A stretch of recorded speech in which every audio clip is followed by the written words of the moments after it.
as we look at what is around the corner, it's also really important for us to understand what's behind us.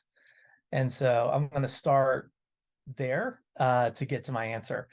And, I look at cookies have been around since the days of dial-up, which some of the people listening to this probably have never been on the dial-up internet. So we've had them for a long time.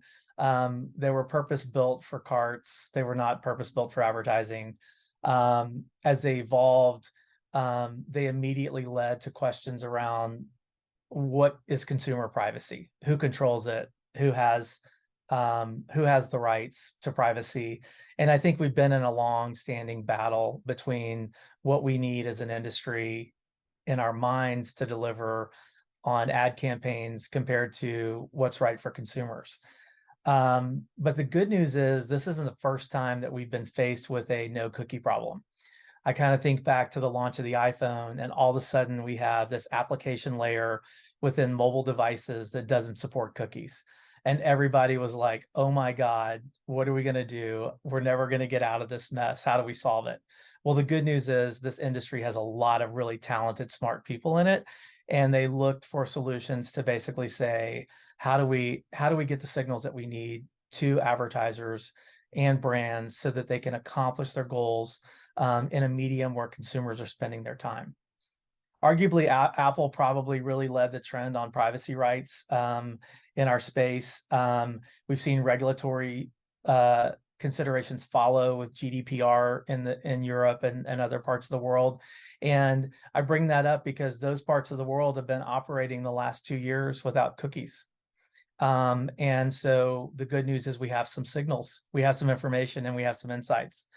And while Google, announced deprecation in 2019, it's been a really slow road. And a lot of us have had starts and stops, but it looks like 24 is the year. And they'll slowly kind of be deprecating these out of the ecosystem, over that entire year. And I think we've had the pleasure of time. So this wasn't just cut off and, one day announced, cut off the next day. We've had some time to leverage how we should think about this. And so as I think about, what's around the corner and the history of where we've been, there's kind of two things I think about. One, as brands, advertisers, agencies, platforms, and data providers, we have a duty to consumers to protect their privacy. And I think it starts there fundamentally.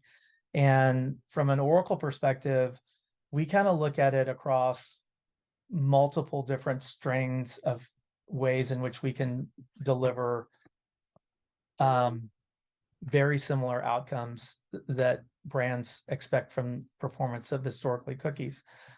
I think we've seen over a culmination of years, a lot of change in consumer consumption behavior.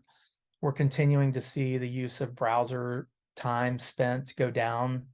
We're seeing CTV surpass it massively. We're seeing mobile surpass that massively. And both of those environments don't support cookies, right?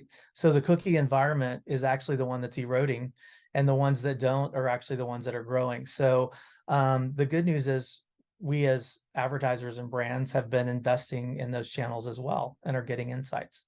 So what I think the magic bullet is it's not going to be a one size fits all strategy. I believe we're going to continue to see